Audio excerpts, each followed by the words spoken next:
Hey everybody, Gromos here with another War Thunder video. And once again I want to give a bit of an update on the EC mode, since there are a few interesting developments I want to talk about. Very positive developments, I would say. Now, in my last EC videos I kept pointing out how much potential the EC mode has for simulator battles, with one of the primary reasons being that it can be used to get rid of the battle ratings, get proper historic matchups, but thanks to the EC mode game mechanics still have tools to provide balance that have nothing to do with battle ratings. That was always my main argument of why I am so excited and interested in the EC mode right from the start. A lot of the EC mode events we had in the past did not have historic lineups, however, but still relied on the battle rating system, which was the primary critique point for many players, including myself. The historic matchup EC test we had on the Stalingrad map, however, was received very well and many hoped it would be back soon. And it is. Since about a week now we have the historic EC mode back, and this time we have 3 different ones to choose from, and the normal queue is still up as well, which is great news and what many people have asked for. While I personally prefer the EC mode, those that do not still have the normal queue to play, and that is not the only reason why I want the normal queue to stick around, even though I won't play it that much if historic EC mode stays up, and I will go into the reasons for that a bit later. I don't know if the current setup is permanent or just another test with a limited runtime again, but I hope that it stays as it currently is, while work is being done on the mode. Because at the moment I have to say, with the historic EC mode up, War Thunder Simulator Battle is as close as never before to really unlock its potential and to provide matches with historic lineups without having to worry about battle ratings anymore. We were never that close before, and that has me excited. If Gaijin keeps this up, a few of the biggest and years old critique points might just simply disappear soon. Of course, being almost there means there's still a few things that need to be done. So let's talk about what we currently have and what still needs to happen to improve the EC mode. Now, as I've said, we currently have 3 different EC matches to choose from with more or less historical matchups. One being the Stalingrad one we had last time as well, though with a slightly improved matchup.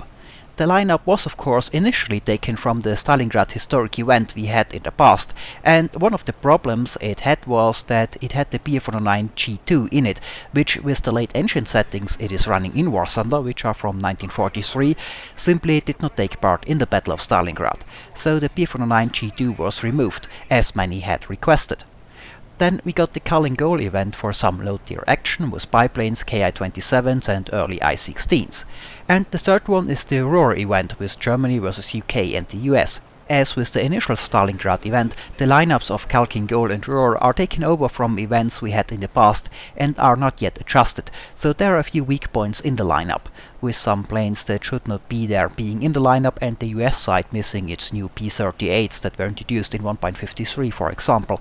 And the available planes for the Germans don't go down far enough in my opinion. With planes like the G6 in use till the end of the war, it should still be in this lineup for example.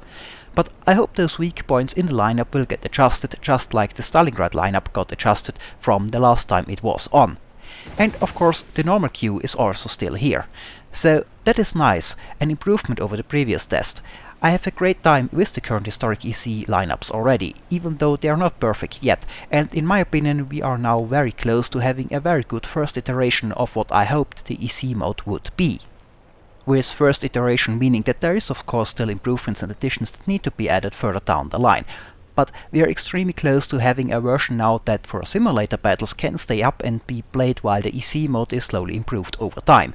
A version that provides great fun and also is an impetus for players for whom a certain historical correctness is important, of which there are many when we talk about the game mode called Simulator, to give War Thunder a try or to come back to it if they've left because of the BR system, and therefore increasing the player numbers in simulator battles. But being very close means not quite there yet, and there are a few things that still need to be added for a great first iteration of historic EC mode. One thing specifically is extremely important, and I hope currently a priority to add, and that is proper timers. Timers are a key element to the whole EC game mode mechanics, and very important for balance. Now, in case you haven't heard about the EC mode before, here is how it works. In case of the historic EC mode, we have a certain battle or time frame, and you can bring all the planes that took part in said battle, for example Stalingrad, that are available in War Thunder into the match. Now, those can of course be planes that were brand new at the time or ones that were older but still in service. So it can span from a Bf-109E1 to a Bf-109F4 for the Germans, or for the Russians, for example, from an I-16 or LAX-3 to a LA-5 in case of the Stalingrad match.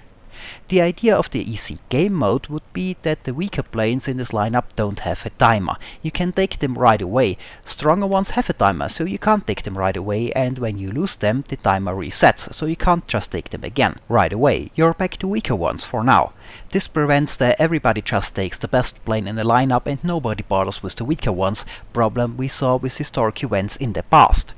The same would be true, and even more important, for tanks, should EC mode make it to ground forces, and I hope it does, as it is even more important there for historic matchups like Kursk, if you don't want everybody just sitting in a Tiger all the time. I explained that in more detail in my last video about the historic EC mode. But more importantly, it is a tool to provide balance and make historic matchups work in a way the battle rating system just can't, even if the battle ratings would get fixed.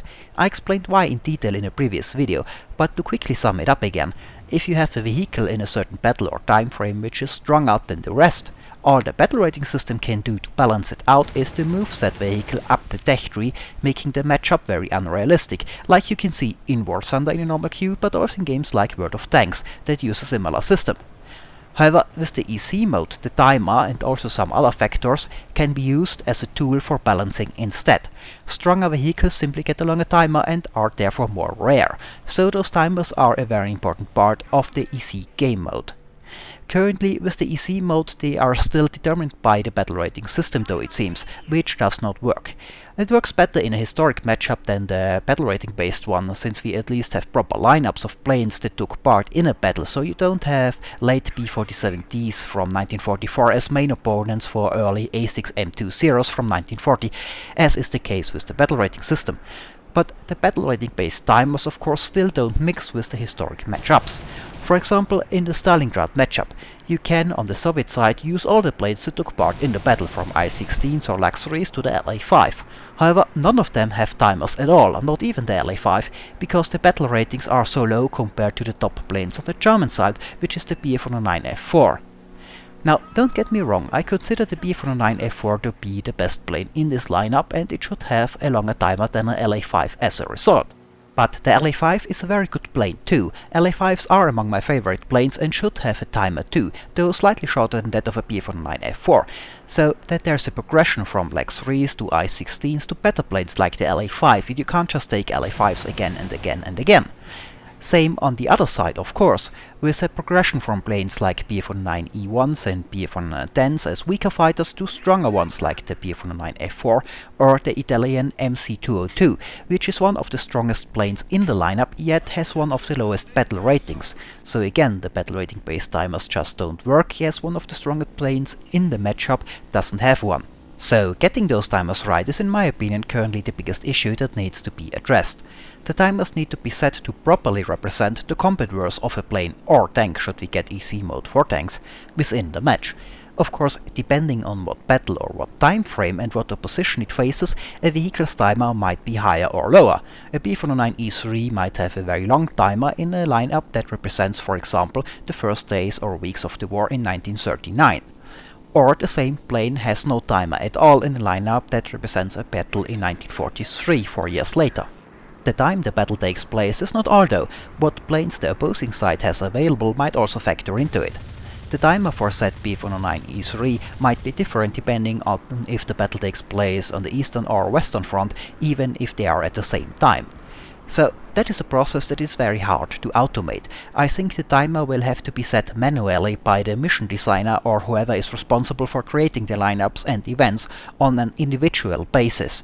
And I know that sounds like a bit of effort doing that, but on the other hand, it is first of all well worth it considering the benefits.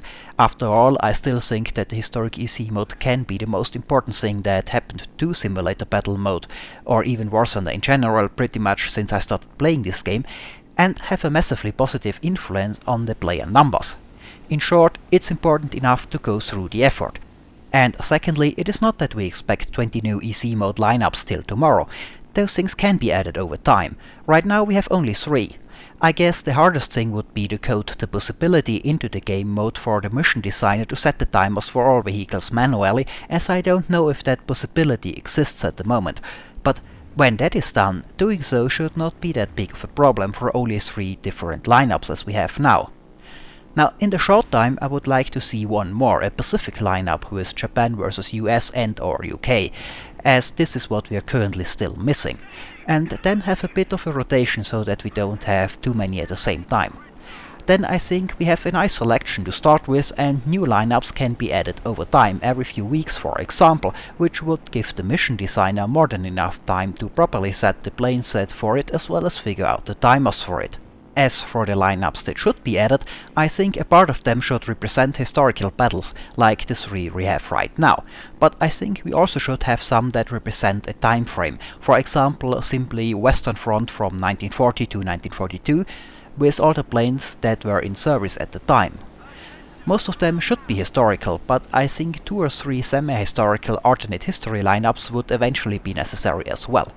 What I'm thinking about here is for once a late 30s World War II started early one for low-tier planes like the F-3F biplane for example, to have a somewhat historical matchups where at least the planes that were in service at the time face each other.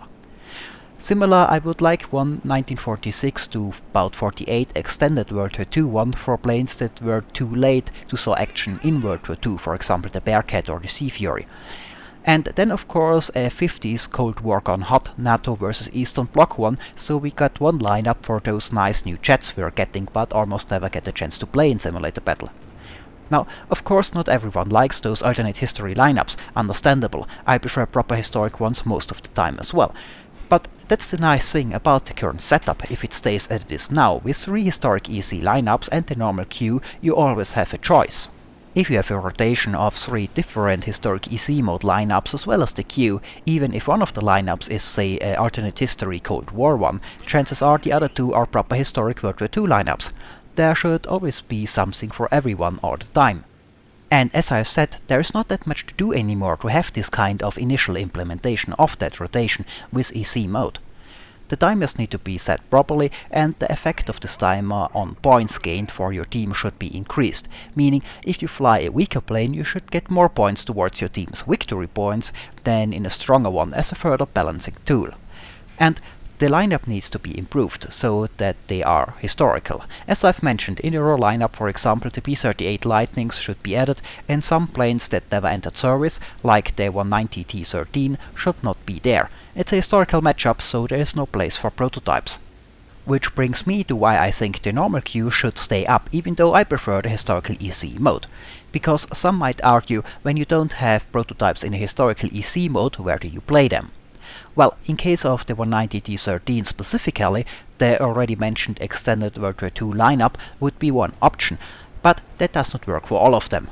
But in a normal queue you can still play all of them like you always could, nothing has changed there. And that is even more true for captured planes, of course. Many simulator battle players, including myself, are sick of seeing half the German team flying captured Yaks, Thunderbolts and LA-5s, and fewer actual German planes. Also, the amount of captured Zeros, Hayabusas and Corsairs with fake Japanese or US roundels on them I have seen is pretty pathetic. This is immersion breaking and simply has no place in a game mode that is called Simulator. And that is why I want the simulator battle queue to stay up, so captured planes can be used there like they always have, and Gaijin does not feel pressured to put them into historic EC mode so that there's an option to play them. I also hope we will get more options for premium planes that are both unique and historical. This Soviet Hurricane would be an example for that. It's unique in that it is a Lend-Lease Hurricane with Russian armament, but the planes existed and were used in this configuration, so you don't need prototypes or captured planes to get interesting premium planes. Now for tanks that would be a different story. Unlike fighter planes, captured tanks were actually used in combat, especially by the Germans. So there I would see a place for them in a historic EC mode as well, but of course since they would still be more rare, they should have a much higher timer so that this would be the case in game as well. Well, but overall I think the EC mode is on the right track for the moment. The historic matchups are fun to play, and the work that still needs to be done to get the good first iteration, a baseline to work from, which can stay up, is not that much anymore. Just timers and improvements of the lineups and we are there. In the long run, there are of course some more improvements that the EC mode will need, so I think I will go over a few of those things as well. Now, one thing that I have noticed again this time was the problem of increased number of empty or half-empty games as prime time passes and the player numbers go down again. There needs to be some sort of tool with which the number of games can be reduced quicker when the player numbers go down. As I've said in my last video, a simpler way would be to reduce the victory points on some of them as player numbers go down and become insufficient to support the current number of games that are up. Another thing is that it is currently still hard to tell where ground targets are and where ground attack planes should focus their efforts. I hope that will be made a bit clearer on the map in the future iterations of the EC mode. For example, on Stalingrad, while you can see where NPC ground troops are fighting, it would be nice to have a bit more info where the front line is and where there are attacks going on that might need support from ground attack planes, or where artillery might be located that can be destroyed to support said ground troops. And I hope that in the future we will be able to influence the front line that way as well. I assume most of this is in development already, but it is hard to tell as we still get relatively little information about what is really planned. Which of course makes giving feedback a little harder. Now, having such battles on the map could also be used to compensate for fluctuating player numbers within a game.